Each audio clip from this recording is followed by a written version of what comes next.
আজকে আমি সূরাতুন নিসার দুটি আয়াত শেয়ার করতে চাই। একটি আয়াতে আল্লাহ বলছেন সবার আগে কোন কোন পাপগুলো থেকে আমাদেরকে দূরে থাকা প্রয়োজন। অনেক সময় একজন মুসলিমের জীবনে কাজের অগ্রাধিকার নির্ধারণের ক্ষেত্রে সঠিকভাবে বুঝের অভাব দেখা দেয়। কিছু কিছু কাজ অন্য কাজের চেয়ে বেশি গুরুত্বপূর্ণ, অন্যান্য কাজের চেয়ে আপনার নামাজ বেশি জরুরি। ইসলামের এমন অনেক আমল রয়েছে যা জীবনকে সৌন্দর্যমণ্ডিত করে তুলবে, কিন্তু সেই কাজগুলো গুরুত্বর দিক থেকে নামাজের কাছাকাছি পর্যায়েও নেই, বা পাপ কাজের ক্ষেত্রেও এরকম প্রাধান্য রয়েছে। অনেক আমল রয়েছে যেগুলো আমাদের করা উচিত, যেমন ঘরে প্রবেশের সময় ডান পা দিয়ে প্রবেশ করা উচিত, টয়লেটে প্রবেশের সময় বাম পা দিয়ে প্রবেশ করা উচিত, এবং নির্দিষ্ট দোয়াগুলো পড়া উচিত। এ ধরনের আমলগুলো করার চেষ্টা থাকা উচিত, এগুলো উপেক্ষা করার কোনো সুযোগ নেই। কিন্তু এমন অনেক পাপ কাজ রয়েছে যেগুলো করা কবিরা গুনাহ। অনেক সময় এই অগ্রাধিকার নির্ধারণের ক্ষেত্রে মানুষ যখন সঠিক জ্ঞানের অভাব থাকে তখন তারা ছোট ছোট ব্যাপারকে বেশি গুরুত্ব দেয়। তারা নিশ্চিত করতে চায় যে আমি অমুক অমুক সুন্নাহ ঠিকভাবে পালন করছি তো, অমুক অমুক দোয়াগুলো নিয়মিত পড়ছি তো, শুক্রবারে সূরাতুল কাহফ পড়ছি তো, ইত্যাদি ইত্যাদি। তো তারা ছোট ছোট আমলগুলো সঠিকভাবেই আদায় করে, কিন্তু একই সময়ে চোখের সামনে থাকা বিশাল বিশাল গুনাহগুলো অনায়াসেই করে ফেলে। করার সময় দ্বিতীয়বার চিন্তাও করে না।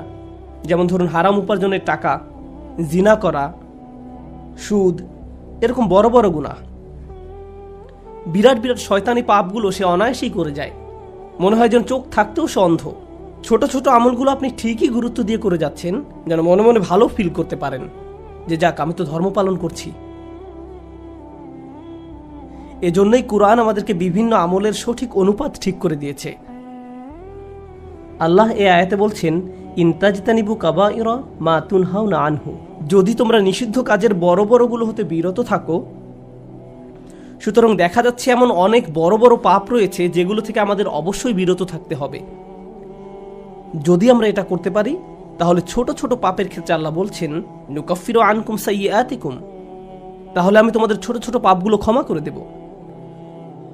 অর্থাৎ আগে সিরিয়াস ব্যাপারগুলো যত্ন নাও। কোরআন যেগুলোর উপর গুরুত্ব আরোপ করেছে, যেমন টাকা উপার্জনের বিষয়টা, কিভাবে আমরা টাকা আয় করি এবং কিভাবে তা ব্যয় করি, সে ব্যাপারে আগে যত্নবান হওয়া, এটা খুবই সিরিয়াস একটা ব্যাপার। আমাদের আশেপাশে যারা আছে তাদের অধিকারের ব্যাপারে সাবধান থাকা, যারা এতিম বা অভাবগ্রস্ত তাদের দেখাশোনা করা। সূরা মাউনে আল্লাহ বলছেন ফাযালিকাল্লাযী ইয়াদউল ইয়াতীম, সেই ব্যক্তি যে এতিমকে গলা ধাক্কা দেয়। এগুলো বড় ধরনের পাপ। তারপর যেভাবে আমরা আমাদের ব্যবসা বাণিজ্য চালাই, কেউ যদি আপনার কাছে টাকা পায়, কোনো কন্ট্রাক্ট মানতে যদি ওয়াদাবদ্ধ হন, কোনো সেবা প্রদান করার জন্য যদি আপনাকে বেতন দেওয়া হয়, কাজের ক্ষেত্রে সততা বজায় রাখা। ঠিক একইভাবে কোরআনে বর্ণিত সবচেয়ে ভয়ঙ্কর পাপগুলোর একটি হলো সুদ। একইভাবে আমাদের পবিত্রতা রক্ষা করা, অর্থাৎ জেনা ব্যভিচার থেকে বিরত থাকা, এটা কবিরা গুনাহ। এটা এত বড় গুনাহ যে আল্লাহ বলছেন লা তাকরাবুজ জিনা, ব্যভিচারের কাছেও যেও না। অন্যান্য ছোট ছোট গুনাহে তোমরা হয়তো জড়িয়ে পড়বে। হতে পারে তোমার নামাজে যথেষ্ট মনোযোগ ছিল না, অজুটাও হয়তো উত্তম রূপে করা হয়নি। হতে পারে যখন নামাজ পড়ছিলে তখন অন্য কোথাও মন পড়েছিল। হতে পারে হজ বা উমরা করার সময় কিছু কিছু নিয়মকানুন ঠিকমতো পালন করতে পারোনি। কখনো কখনো হয়তো ধৈর্য হারিয়ে ফেলেছিলে। এই ছোট ছোট বিষয়গুলো ক্ষমা করে দেওয়া হবে, কারণ তোমরা বড় বড় পাপ থেকে বিরত ছিলে। ছোট বড় পাপের এমন একটি তারতম্য কোরআনে জোর দিয়ে উপস্থাপন করা হয়েছে। কিন্তু এই আয়াতের যে ব্যাপারটি আমার কাছে বেশ চমৎকার লেগেছে, সেটা শুধু তিনি যে আমাদের পাপগুলো উপেক্ষা করবেন তা নয়, বরং এই পাপগুলোর কথা মনে করে আমরা প্রায় লজ্জিত হয়ে পড়ি। আল্লাহ এর সাথে সাথে আরো যোগ করে বলেন ওয়ানুদখিলুকুম মুদখালান কারিমা, এবং সম্মানজনক স্থানে তোমাদের প্রবেশ করানো হবে।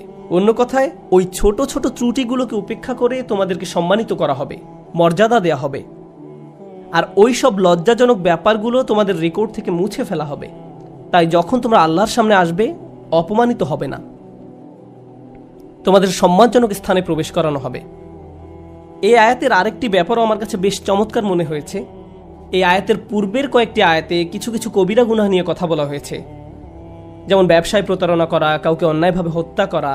আর ছোট ছোট পাপ ক্ষমা করে দেওয়ার আয়াতের ঠিক পরের আয়াতে আরও অসাধারণ উপায়ে জীবনের বিভিন্ন বড় বড় পাপে জড়িয়ে পড়ার যে মূল কারণ সেটা বলা হয়েছে। আল্লাহ আযজা ওয়া জাল্লা বলেন ওয়ালা তাতামান্নাউ মা ফাদ্দালাল্লাহু বিহি বা'দাকুম আলা বা'দ, আর তোমরা আকাঙ্ক্ষা করো না এমন সব বিষয়ে যাতে আল্লাহ তাআলা তোমাদের একের উপর অন্যের শ্রেষ্ঠত্ব দান করেছেন। তো আমাদের ক্ষেত্রে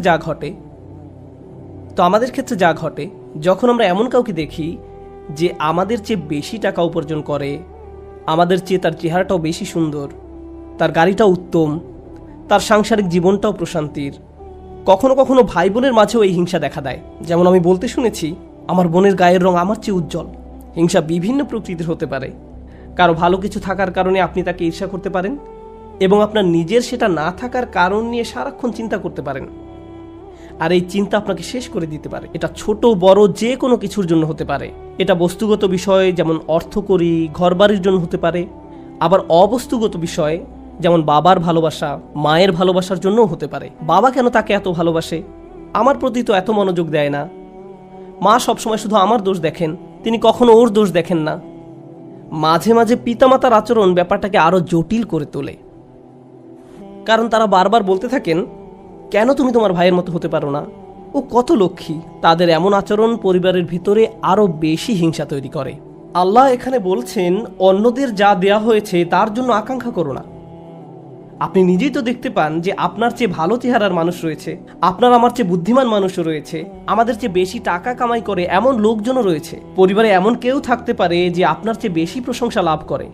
কখনো কখনো হয়তো অন্যায়ভাবে তাদেরকে প্রাধান্য দেওয়া হয়, কিন্তু অনেক ক্ষেত্রে আসল ব্যাপার হলো, আল্লাহ তার জন্য রিজিকের যে দরজা খুলে দিয়েছেন তা তিনি আমার জন্য খুলেননি, তিনি আমার জন্য অন্য দরজা খুলে দিয়েছেন। আমরা অন্য একজনকে যা দেয়া হয়েছে ঠিক সেটাই কামনা করি। আল্লাহ আপনাকে আমাকে অন্য একজনের মতো করে বানাননি। আল্লাহ অন্য মানুষদের জন্য রিজিকের যে দরজা খুলে দিয়েছেন তা হয়তো আমার জন্য দেননি। আমাদের প্রত্যেকেরই রয়েছে জীবিকা উপার্জনের স্বতন্ত্র সুযোগ। আল্লাহর অনুগ্রহ অর্জন করতে হলে আমাদের প্রত্যেককে যে সুযোগ দেওয়া হয়েছে তার আলোকে কঠোর পরিশ্রম করতে হবে, অন্যদের সাথে নিজেকে তুলনা করে নয়। এই আয়াত যে ইতিবাচক বিষয়গুলোর প্রতি জোর দেয় সেটা আলোচনা করার পূর্বে আমি আরেকটা ব্যাপারে কথা বলতে চাই। এই হিংসা কেন অনেকগুলো বড় বড় গুনাহের মূল কারণ? আমাদের জানা মতে রেকর্ড করা ইতিহাসে আল্লাহর বিরুদ্ধে সর্বপ্রথম যে বিদ্রোহ করা হয় তা হলো ইবলিস শয়তানের বিদ্রোহ। আর এই বিদ্রোহের মূল কারণ ছিল হিংসা। সে কেন এত মনোযোগ পাচ্ছে? তাকে তো জাস্ট মাটি দিয়ে তৈরি করা হয়েছে। এভাবেই অবাধ্যতার শুরু। মানুষ পৃথিবীতে আসার পর সর্বপ্রথম যে পাপটি সংঘটিত হয় তা হলো কাবিল কর্তৃক তার ভাই হাবিলের হত্যা। সেটাও ছিল হিংসার কারণে। এই হিংসা এতটাই জঘন্য আর কদাকার হতে পারে যে আপনি যদি ইয়াকুব আলাইহিসসালামের মতো একজন মহান নবীর সন্তানও হয়ে থাকেন, আর আপনার ভাইও যদি হয়ে থাকেন একজন অসাধারণ ছেলে, যে কিনা এখনো নবী না হলেও তার মাঝে নবীর বৈশিষ্ট্য বিদ্যমান রয়েছে, এই হিংসা আপনাকে এতটাই নিয়ন্ত্রণহীন করে দিতে পারে যে আপনি তাকে হত্যা করতে উদ্যত হতে পারেন। আমি যা বোঝাতে চাচ্ছি তা হলো, হিংসা এবং ঈর্ষাকে ছোট করে দেখা উচিত নয়। ব্যাপারটাকে এমন মনে হতে পারে যে এটি আমার আপনার ভিতরে একটা অনুভূতি মাত্র। মূলত হিংসার আরবি শব্দ হলো হাসাদ, আর হাসাদ শব্দের শাব্দিক অর্থ হলো আঁচড়। তারা এটাকে এভাবে বর্ণনা করে, হিংসা হলো মনের ভিতরে একটি চুলকানি। ঠিক শরীরের চামড়ার উপর কোনো পোকামাকড় কামড় দিলে আপনি যেমন চুলকাতে চান, সেরকম এটি যত চুলকাবেন অবস্থা তত খারাপ হবে। আপনার উচিত হলো একে উপেক্ষা করা, এবং এক সময় এটা এমনিতেই ভালো হয়ে যাবে। আপনাকে এটা উপেক্ষা করতে হবে, এটাই হাসাদ। ইমাম হাসান রাদিয়াল্লাহু তাআলা আনহু বলেন, আমি হিংসুকের চেয়ে এমন কোনো অনিষ্টকারী দেখিনি যাকে আসলে বেশি ক্ষতিগ্রস্ত ব্যক্তির মতো দেখায়। সাধারণত কেউ ক্ষতি করলে অন্য একজন তার এই ক্ষতির কারণে ক্ষতিগ্রস্ত হয়, কিন্তু হিংসার ক্ষেত্রে ক্ষতিকারী নিজেই নিজের ক্ষতি করে। সে হিংসা করছে, কিন্তু এই হিংসার কারণে নিজেই নিজের অনিষ্টের শিকার হচ্ছে। আর এই কারণেই সূরা ফালাকে হিংসুকের হিংসা থেকে আমরা আল্লাহর নিকট আশ্রয় প্রার্থনা করি। ওয়া মিন শাররি হাসিদিন ইযা হাসাদ। হিংসুকের অনিষ্ট থেকে যখন সে হিংসা করে, ঠিক সেই মুহূর্তে যখন সে হিংসা করে, এটা খুবই গুরুত্বপূর্ণ একটা ব্যাপার। এই হিংসার কারণে আপনার আমার জীবনে ভয়ঙ্করতম সমস্যা তৈরি হতে পারে। এখন আমি নিজেকে বিশ্লেষণ করতে চাই। যখন আমি নিজেই অন্যকে হিংসা করতে শুরু করি, তখন কোন কোন ধরনের নিয়ামত থেকে নিজেকে বঞ্চিত করি? যখন আমি নিজেই অন্যের উন্নতি সহ্য করতে পারি না, ব্যাপারটা আর একটু খোলাসা করে বলছি। তামান্নি জাওয়ালিন নি'মা লিদুনিহি। আপনি ইচ্ছা করেন যে তার যেন এই নিয়ামতটি না থাকে। ব্যাপারটা এমন নয় যে আচ্ছা ওই ভাই খুবই শক্তিশালী, আমি যদি তার মতো শক্তিশালী হতাম। না না না, আমি ইচ্ছা করি যে সে অসুস্থ হয়ে পড়ুক আর আমি শক্তিশালী হয়ে উঠি। আপনি ইচ্ছা করেন তার মাঝে যেন ওই ভালো বিষয়টা না থাকে। কোন কারণে সে ওইটা পাবে? আচ্ছা, সে প্রমোশন পেয়েছে, এখন আমারও ইচ্ছা হয় যে আমিও যেন প্রমোশন পাই। না না না, হিংসা হলো আমি চাই সে বরখাস্ত হোক আর আমি প্রমোশন পাই। আপনি তার ব্যর্থতা দেখতে চান, আপনার ভেতরের কিছু একটা চায় তার যেন পতন ঘটে। তার পতনের ফলে আপনার জীবিকায় সমৃদ্ধি আসে না, আপনার এতে কোনো উপকার হয় না, তবু আপনার ভেতরের কিছু একটা তার পতন কামনা করে। যদি তার পতন ঘটে তাহলে আপনার কাছে তা ভালো লাগবে। এটাই হলো হাসাদ। কিভাবে এটা একজনের ভালো দিক ধ্বংস করে দেয়? আমরা ইবলিস শয়তান সম্পর্কে জানি। আল্লাহ তাকে ফেরেশতাদের কাতারে রেখেছিলেন, এর চেয়ে উন্নত কোনো মর্যাদা হতে পারে না। কিন্তু হিংসা তাকে এত উচ্চ পর্যায় থেকে একেবারে নিম্নতম পর্যায়ে নামিয়ে দিয়েছে, আল্লাহর নিকট থেকে বহু দূরে সরিয়ে দিয়েছে। চিন্তা করতে পারেন, এত বড় মর্যাদা কেড়ে নেওয়া হলো, এর মূল কারণ ছিল হিংসা। চিন্তা করতে পারেন, মূল কারণ হলো নিজেকে অনেক বড় কিছু মনে করা। হিংসার কারণে হত্যার মতো জঘন্য অপরাধ সংঘটিত হলো। আল্লাহ সূরা আরাফে বর্ণনা করেন, কাআন্নামা কাতালান নাসা জামিআ, সে যেন গোটা মানব জাতিকে হত্যা করলো। হিংসার কারণে হত্যার মতো জঘন্য অপরাধ সংঘটিত হলো, আর এই মহাপাপের মূল কারণও ছিল হিংসা। এই সকল উদাহরণের মূল শিক্ষা হলো আমাদের নিজেদেরকে ভালো করে বিশ্লেষণ করে দেখা উচিত আমরা নিজেরা এই রোগে আক্রান্ত কিনা। ভালো করে খতিয়ে দেখা উচিত আমাদের মাঝে এই ঘৃণ্য ব্যাধিটি আছে কিনা। মানুষ শুধু টাকা পয়সা নিয়ে হিংসা করে না, মানুষ প্রায় সব কিছু নিয়েই হিংসা করে। পরিবারের সবার মনোযোগের কেন্দ্রবিন্দু হওয়া, এটা এমনকি ধর্মীয় পরিমণ্ডলেও ঘটতে পারে। ভাই জানেন, অমুক শায়েখ, তার ভিডিও মানুষ বেশি দেখে। আপনি তার ফলোয়ারদের সাথে নিজের ফলোয়ারদের তুলনা করছেন কেন? মাহফিলে তাকে কেন প্রধান বক্তা করা হলো, তাকে কেন সবচেয়ে ভালো সময় বক্তব্য দিতে দেয়া হলো? এমন ঘটনা মসজিদেও ঘটতে পারে। ভাই দেখেছেন তারা কত টাকা তুলেছে, আমরা এত টাকা তুলতে পারিনি। আর এই মনোভাব প্রতিযোগিতায় সীমাবদ্ধ থাকে না, হিংসায় পরিণত হয়। কেন তারা আমাদের চেয়ে ভালো করছে? এই হিংসা এমনকি ধর্মীয় পরিমণ্ডলেও আঘাত করতে পারে। মদিনায় আসার পর সাহাবীরা ধারণা করেছিলেন মদিনার ইয়াহুদিরা সবার আগে ইসলাম ধর্ম গ্রহণ করবে। এ সম্পর্কে কোরআনে এসেছে, আফাতাতমাউনা আইয়ুমিনু লাকুম, তোমরা কি আশা করো যে তারা তোমাদের কথা ঈমান আনবে? কারণ তারা আহলে কিতাব, তারা ওহী অবতীর্ণ হওয়া সম্পর্কে অবগত ছিল। তারা রাসূল সাল্লাল্লাহু আলাইহি সাল্লামকে সেভাবে চিনতো যেভাবে তারা তাদের ছেলে মেয়েদের চিনতে পারত। এর কারণ ছিল আসলে হিংসা। তারা এই ব্যাপারটা মেনে নিতে পারেনি যে নবী প্রেরণের অনুগ্রহটি বনী ইসরায়েলদের কাছ থেকে অন্যদের কাছে চলে যাবে। তারা চাইতো ওহী মুহাম্মদ সাল্লাল্লাহু আলাইহি সাল্লামের কাছে না এসে তাদের কারো কাছে আসুক। জীবনের এমন কোনো দিক নেই যেখানে হিংসার আক্রমণ হওয়ার সম্ভাবনা নেই। এটা আপনার চাকরি জীবনে প্রভাব ফেলতে পারে, ব্যবসায়িক জীবনে প্রভাব ফেলতে পারে, আপনার পারিবারিক জীবন, ব্যক্তিগত জীবন, ধর্মীয় জীবন, সামাজিক জীবন থেকে শুরু করে জীবনের প্রতিটি ক্ষেত্রে এর প্রভাব পড়তে পারে। সম্প্রতি বিশ্বের বিভিন্ন প্রান্তে ভ্রমণ করার অভিজ্ঞতা থেকে আমি এক নতুন ধরনের হিংসা সম্পর্কে অবগত হয়েছি।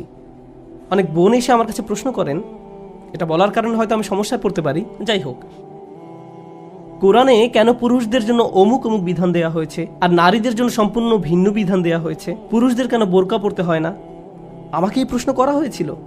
ডিভোর্স আইনের ক্ষেত্রে দেখা যায় আইনগুলো কেমন যেন পুরুষের অনুকূলে। মহিলারা জান্নাতে কি পাবে?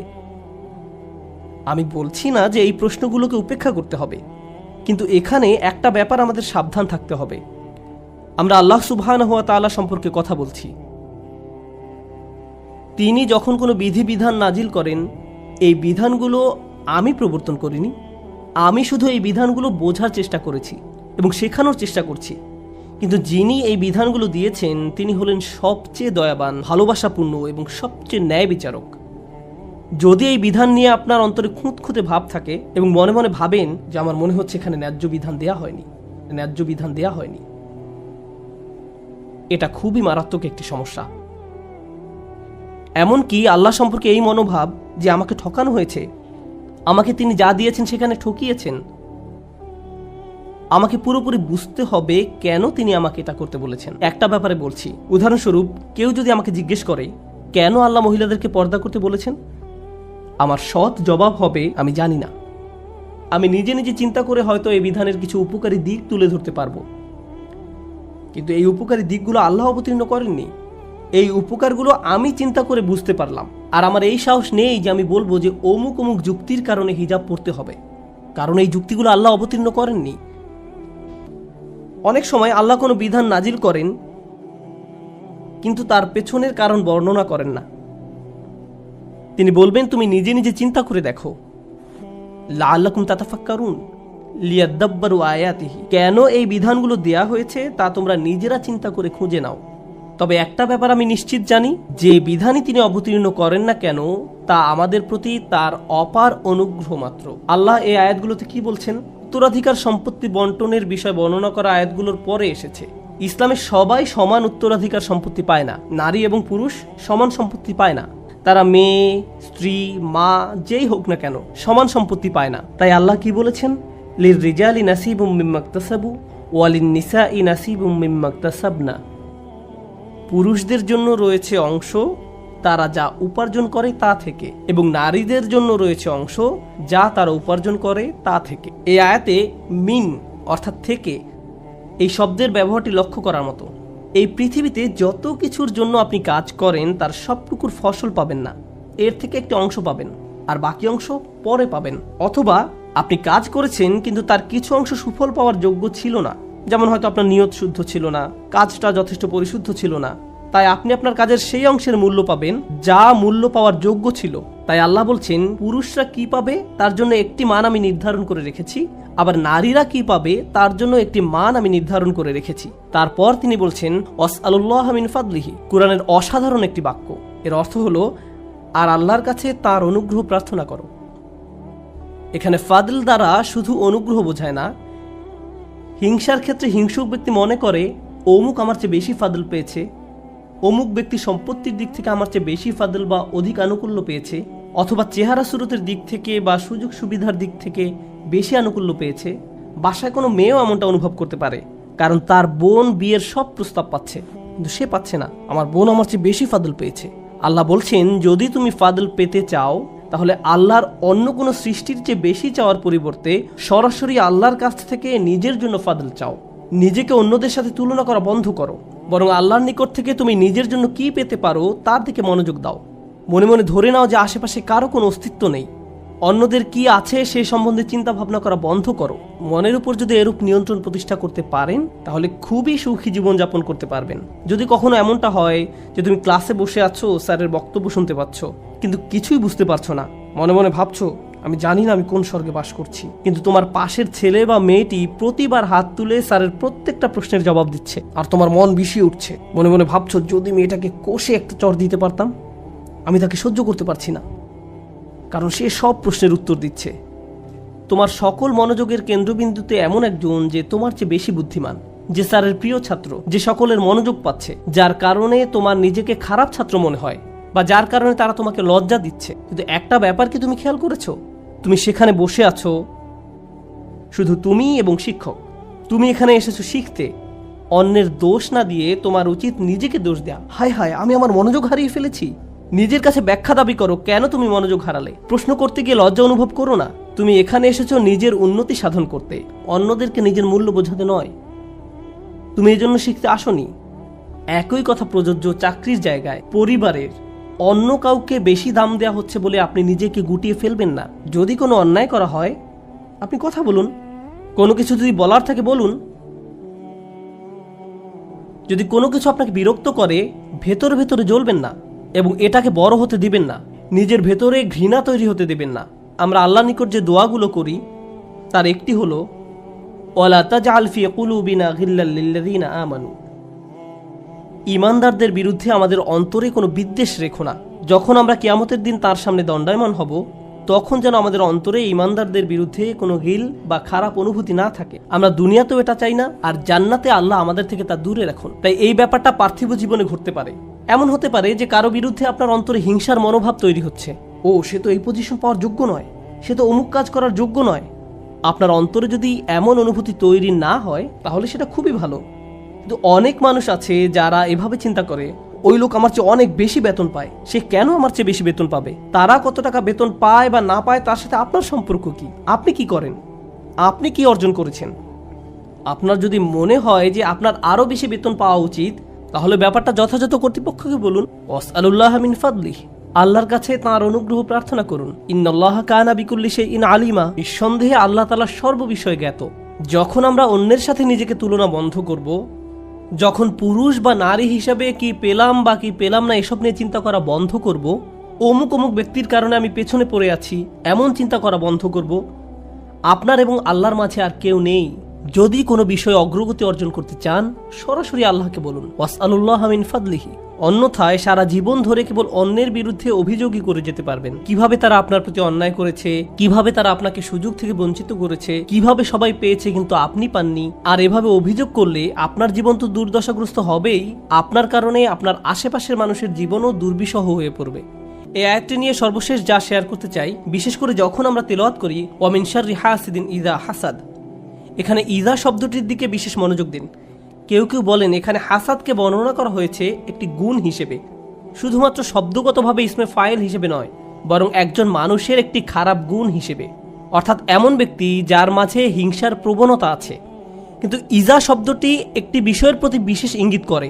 আপনার মাঝে যদি এই গুণটি থেকে থাকে, তাহলে কোনো এক সময় কুৎসিত উপায়ে এর প্রকাশ ঘটবে, আজ না হোক কাল।